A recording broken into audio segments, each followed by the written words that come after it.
दोस्तों आज जिस घटना के बारे में हम लोग बात करने वाले हैं वहां पर कुछ एक दोस्त मिलकर बाहर घूमने के लिए जाते हैं, पार्टी शार्टी करने के लिए जाते हैं। लेकिन वहां पर उन्हें कोई भी अंदाजा नहीं था कि जहां पर ये घूमने के लिए आए हैं यहाँ पर कितनी बड़ी समस्या उनका इंतजार कर रही है। क्योंकि उनका एक दोस्त एक कल्ट के हाथ लग जाता है। और कल्ट के बारे में आपने पहले भी काफी सारी वीडियो में सुना होगा कि कितने बुरे तरीके से वो लोग उनकी जान ले लेते हैं। लेकिन ये लोग कौन थे, कहां पर ये जा पहुंचे और आखिर में उस कल्ट ने इनके साथ क्या कुछ किया, इन सभी चीजों के बारे में डिटेल से जानेंगे। लेकिन दोस्तों उससे पहले मैं हूं नवीन और आप लोग देख रहे हैं ऑफबीट पॉडकास्ट का एक और नया एपिसोड। अगर आप लोगों को इसी तरह के केसेस में इंटरेस्ट है और अभी तक आप लोगों ने ऑफबीट पॉडकास्ट को सब्सक्राइब नहीं किया है तो चैनल को सब्सक्राइब कीजिए, वीडियो को लाइक कीजिए और इसके साथ ही वीडियो के नीचे जाकर एक प्यारा सा कमेंट जरूर करें, क्योंकि नेक्स्ट वीडियो में मैं आप लोगों को शाउट आउट देने वाला हूं। और इसी के साथ चलिए शुरू करते हैं आज के वीडियो।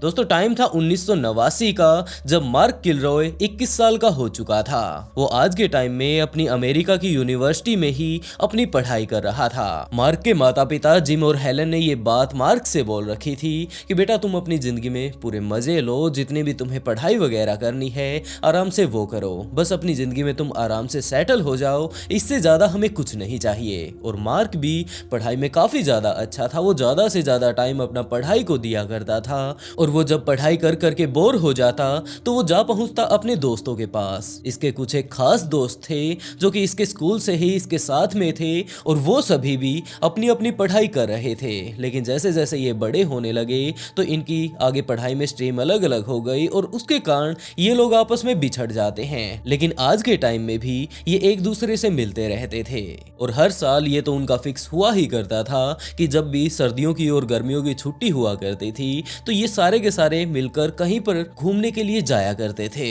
वो लोग आपस में मिलकर घूमने के लिए जाते और जहां पर भी वो लोग जाया करते थे वहां पर जाकर खुलकर वो मस्ती करते, क्योंकि उन्हें पता है कि यहाँ से वापस जाने के बाद दोबारा से उनका वही रूटीन शुरू होने वाला है। और अब तक टाइम आ चुका था 1989 का, जब मार्क अपने उन्हीं दोस्तों से कांटेक्ट करता है और उनसे ये बात पूछता है कि अब की बार हम लोग घूमने के लिए कहां पर जाने वाले हैं। क्योंकि मार्क की यूनिवर्सिटी में अब सर्दियों की छुट्टियां पड़ने वाली थी तो मार्क ने अपने दोस्तों से इस बात की प्लानिंग बनाना शुरू कर दिया कि अब वो इन छुट्टियों में कहां जाने वाले हैं। और अब तय ये हुआ कि वो लोग पेड्रिक आइलैंड जाने वाले हैं, क्योंकि वहां पर काफी सारे रिजॉर्ट हैं, बीच हैं और इसके अलावा काफी सारी मस्ती करने की और भी जगह मौजूद हैं। और ये वाला ट्रिप उन लोगों के लिए खास इसलिए भी होने वाला था क्योंकि उन चारों में से उनके दो दोस्त इस ट्रिप के बाद यहाँ से बाहर जाने वाले थे, क्योंकि उन्हें कोई अंदाजा नहीं कि वो वापस कब आएंगे और उसके बाद वो इसी तरह आपस में मिलकर यहाँ पर दोबारा मस्ती करने के लिए क्यों आने वाले हैं। तो वो लोग निकल पड़ते हैं पेड्रिक आइलैंड के लिए और वहां पर जाकर अपना होटल वगैरह बुक कर लेते हैं। वो लोग 11 मार्च को ही अपने होटल में पहुंच जाते हैं और पूरा दिन वहां पर घूमने फिरने के बाद बीचेस के ऊपर काफी सारे चक्कर लगा लेने के बाद शाम होते होते उन्होंने ये डिसाइड किया कि वो लोग वहीं पास में मौजूद एक शहर ब्राउनविले में जाने वाले हैं, क्योंकि वहां पर भी काफी सारे फंक्शन ऑर्गेनाइज होते हैं और हो सकता है वो वहां पर पहुंचे और ऐसा ही कोई फंक्शन उन्हें देखने को मिले। और इस बात को सोचकर वो लोग ब्राउनविले की तरफ जाने लगते हैं, जो कि इस जगह से ज्यादा दूर था भी नहीं। वो लोग वहां पर जा ही रहे थे कि इसी बीच उनकी मुलाकात रास्ते में ही कुछ एक लड़कियों से होती है, जो कि उनसे ये बात पूछती हैं कि यहाँ से माटामोसस जाने का रास्ता कौन सा है। मार्क और उसके दोस्तों ने उन लड़कियों को वो रास्ता बताया और उसके बाद ये बात पूछी कि आखिरकार वो वहां पर क्यों जा रही हैं। तो उन लड़कियों ने बताया कि वहां पर हर साल काफी सारे कॉलेज स्टूडेंट घूमने के लिए आते हैं, वहां पर घूमने के लिए काफी सारी अच्छी अच्छी जगह हैं और जब भी कॉलेजों की छुट्टी होती है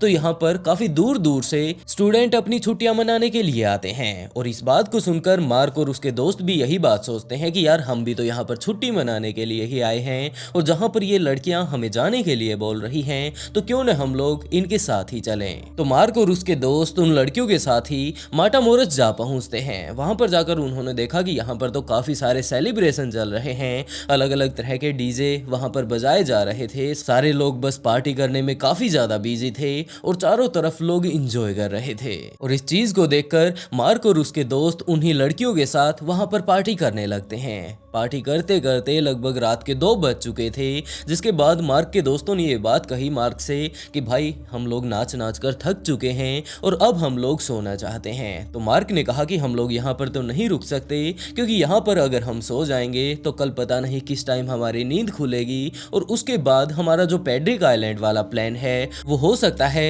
हम लोग अच्छे से एंजॉय ना कर पाए। तो इस बात को सोचकर वो लोग वहां से निकल पड़ते हैं वापस पैड्रिक आइलैंड जाने के लिए। लेकिन वहां पर जाने से पहले उसका वो दोस्त जो कि ये बात बोल रहा था कि उसे अब काफी ज्यादा नींद आ रही है, वो बाथरूम करने के लिए चला जाता है और उसका दूसरा दोस्त अपने तीसरे दोस्त को ढूंढने के लिए चला जाता है। उसने जाने से पहले मार्क से ये बात कही कि तुम यहीं पर रुकना, और उस टाइम तक मार्क को एक और लड़की मिल चुकी थी। वो वहीं पर खड़ा होकर उससे बातें कर रहा था जिस टाइम उसका एक दोस्त तो बाथरूम करने के लिए चला गया और एक दूसरा दोस्त उसके तीसरे दोस्त को ढूंढने के लिए चला गया। मार्क वहां पर खड़ा होकर आराम से उस लड़की के साथ बातें कर रहा था और कुछ एक देर बाद ही वो लड़की भी वहां से चली जाती है। लेकिन उसका जो दोस्त बाथरूम करने के लिए गया था वो वापस आकर जब वहां पर मार्क को देखता है तो उसने देखा कि मार्क तो यहाँ पर है ही नहीं। उसके दिमाग में ये बात आई कि यार अब ये कहां पर चला गया, और वो अपने बाकी दोस्तों की वहीं पर वेट करने लगता है। कुछ एक देर बाद ही उसका वो दोस्त भी वहां पर आ पहुंचता है जो कि उसके तीसरे दोस्त को ढूंढने के लिए गया था।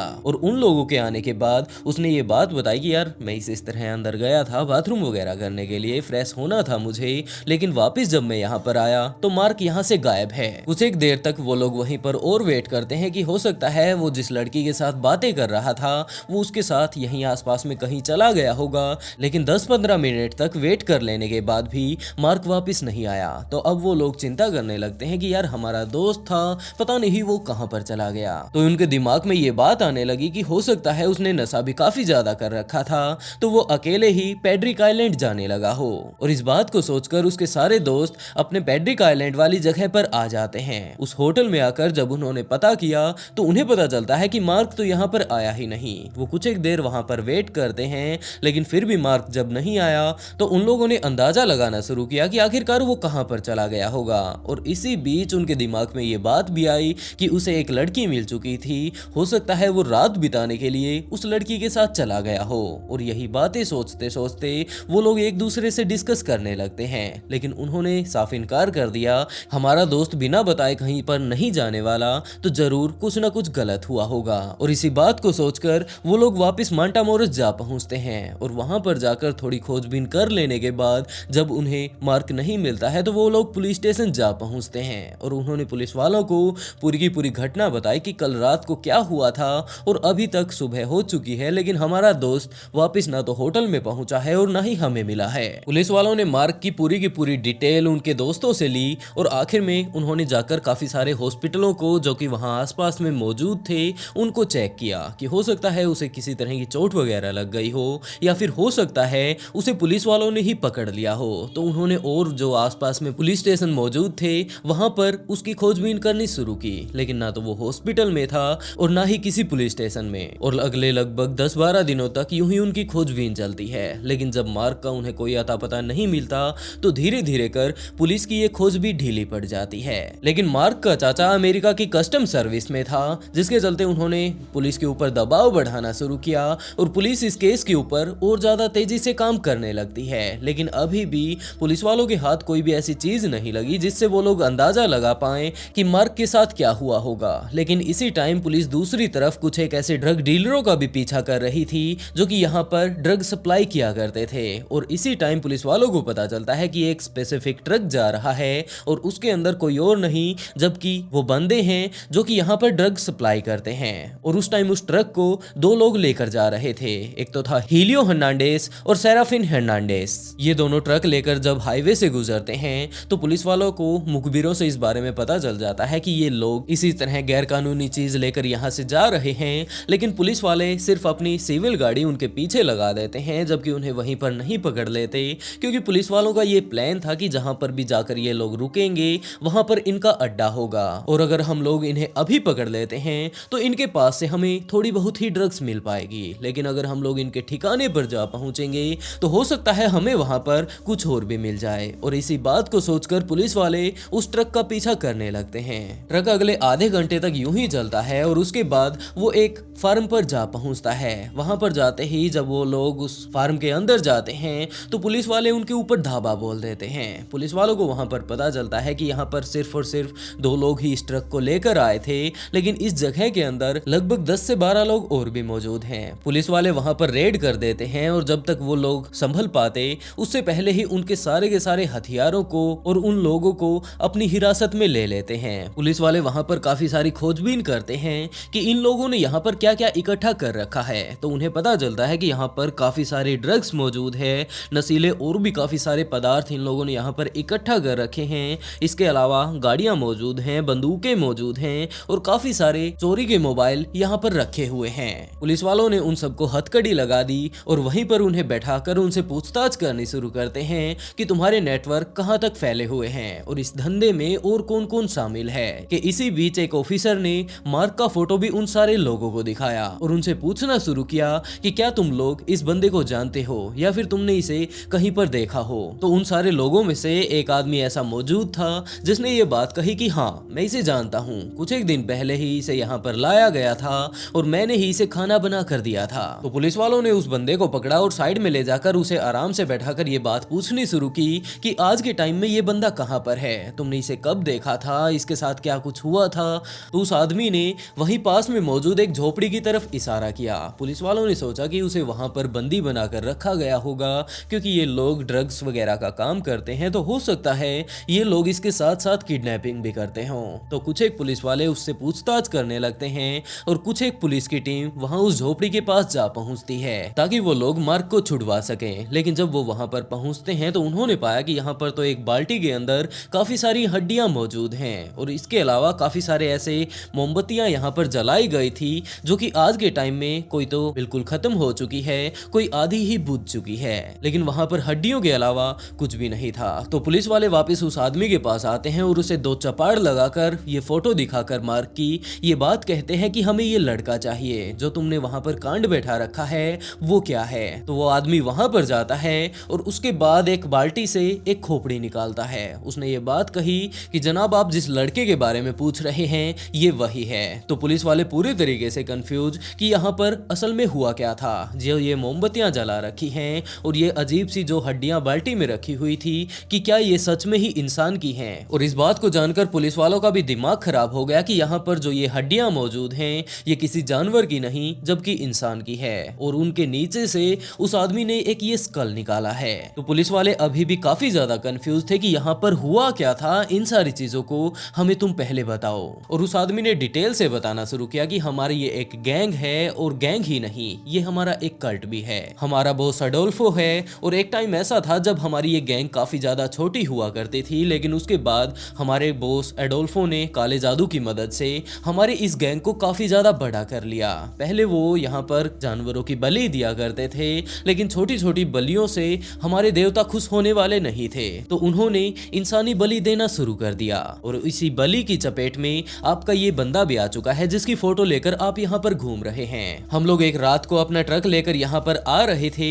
तो रास्ते में हमें ये मार्क नाम का बंदा दिखता है। ये अकेला था और हमें एक बलि के लिए इंसान की जरूरत थी, तो हम लोगों ने इसे किडनैप कर लिया, अपने साथ उस ट्रक में डाल लिया और उसके बाद यहाँ पर हम लोग इसे ले आए। यहाँ पर लाने के बाद एक रात तक ये जिंदा था, मैंने ही इसे खाना बना कर दिया था, लेकिन अगली रात हमारी पूजा होने वाली थी और जिस झोपड़ी में जाकर अब आप लोगों ने देखा है असल में वो रिचुअल वहीं पर हुआ था। हमारे बॉस अडोल्फो ने उस लड़के को वहां पर उस झोपड़ी में बुलाया और उसके बाद उसकी सारी की सारी हाथों पैरों की उंगलियां काट दी और उसके बाद उसके पैरों को काट दिया और वो लड़का दर्द से काफी ज्यादा कहरा रहा था। हमारा लेकिन रिचुअल ही कुछ इस तरह का था जिसके कारण हमें उसे जिंदा रखना पड़ा। आखिर में उसकी छाती को चीर दिया जाता है और उसके दिल को उस टाइम बाहर निकाला जाता है जिस टाइम वो बंदा जिंदा था। उसने खुद के दिल को देखकर काफी ज्यादा चिल्लाहट शुरू कर दी थी, लेकिन आखिर में हमारे बॉस ने एक चाकू लेकर उसके गर्दन के पीछे एक ऐसा वार किया जिससे उसकी तुरंत वहीं पर मौत हो गई। एडोल्फो ने उसके दिल को निकाला और उसके बाद उसी चाकू से उसके सिर को खोलना शुरू कर दिया। उसका दिमाग भी अब उसके हाथों में था और एक हाथ में दिल और एक हाथ में दिमाग लेकर वो हमारे देवता को जाकर समर्पित कर देता है और जो उसकी उंगलियां थी वो सब हमको मिली थी और इसी रिचुअल के चलते आपके उस आदमी ने अपनी जान गंवा दी थी। तो आखिर में पुलिस वालों ने पूछा कि इसका बाकी बचा हुआ शरीर कहां पर है, तो उन लोगों ने एक तरफ इशारा किया और जब पुलिस वालों ने वहां पर खुदाई शुरू की तो वहां से मार्क के बाकी बचे हुए बॉडी के अवशेष मिल जाते हैं। लेकिन जिस तरह की ये जगह थी जहां पर मार्क को गाड़ा गया था वो चीज काफी ज्यादा सिमिलर लग रही थी और बाकी जगहों को देखी जाए तो पुलिस वालों ने वहां पर और ज्यादा खुदाई करनी शुरू की और दूसरी जगह से भी इसी तरह के कुछ एक अवशेष उन लोगों के हाथ लगते हैं। तो जब पुलिस वालों ने पूछना शुरू किया कि मार्क को तो तुम लोगों ने मार डाला था लेकिन ये बंदा कौन है, तो उन लोगों ने बताना शुरू किया कि जनाब इससे पहले भी तो हम लोगों ने काफी सारे रिचुअल मनाए हैं और ये सारे अवशेष उन्हीं के हैं। और पुलिस वालों ने जब वहां पर सारी जगह खुदाई की तो वहां से उन्हें कुल 16 कंकाल प्राप्त होते हैं, यानी कि 16 लोग ऐसे मौजूद थे जिन्होंने इस रिचुअल में अपनी जान गंवा दी। अब पुलिस वाले एडोल्फो के बारे में उसके गैंग मेंबर्स से जब पूछते हैं तो उन्होंने साफ इनकार कर दिया कि हम लोग नहीं बताने वाले क्योंकि हम लोगों को खुद नहीं पता। एडोल्फो का कुछ भी फिक्स नहीं है कि वो वहीं पर जाएगा, जबकि सामने वाले बंदे को ही तब पता चलता है जब वो उसके पास पहुंच जाता है। लेकिन पुलिस अगले काफी दिनों तक एडोल्फो की छानबीन करती रहती है और एक दिन उन्हें पता चल भी जाता है कि एडोल्फो इस बिल्डिंग में मौजूद है। तो पुलिस वाले जा पहुंचते हैं उस जगह पर और एडोल्फो और पुलिस के बीच काफी सारी फायरिंग होती है और आखिर में एडोल्फो ने अपने ही एक गैंग मेंबर से ये बात कही कि वो उसे गोली मार दे। उस आदमी ने साफ इनकार कर दिया कि बॉस मैं ऐसा नहीं कर सकता।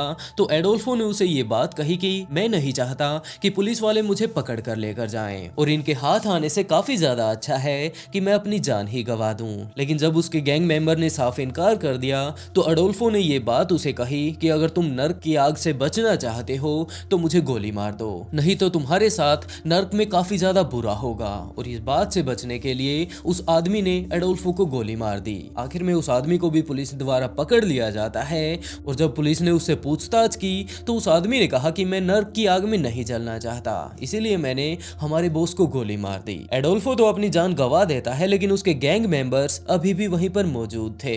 तो पुलिस वाले उन्हें अपने साथ पकड़ कर लेकर जाते हैं और जिस तरह के कारनामे उन लोगों ने किए थे, जो केस उनके ऊपर चल रहे थे, उनके हिसाब से उन्हें जेल भेज देती है। वैसे दोस्तों आज की स्टोरी आप लोगों को कैसी लगी कमेंट बॉक्स में जरूर बताइएगा। अगर अच्छी लगी हो तो वीडियो को लाइक कर चैनल को सब्सक्राइब जरूर कर लें क्योंकि इसी तरह के काफी सारे केसेस मैं यहाँ पर लाता रहता हूँ। और इसी के साथ दोस्तों आज का शाउट आउट सैयद जैनुला वेदी को and write a beautiful comment to get a shout out in next video. बहुत जल्द मिलते हैं एक और नई ट्विस्टेड स्टोरी के साथ।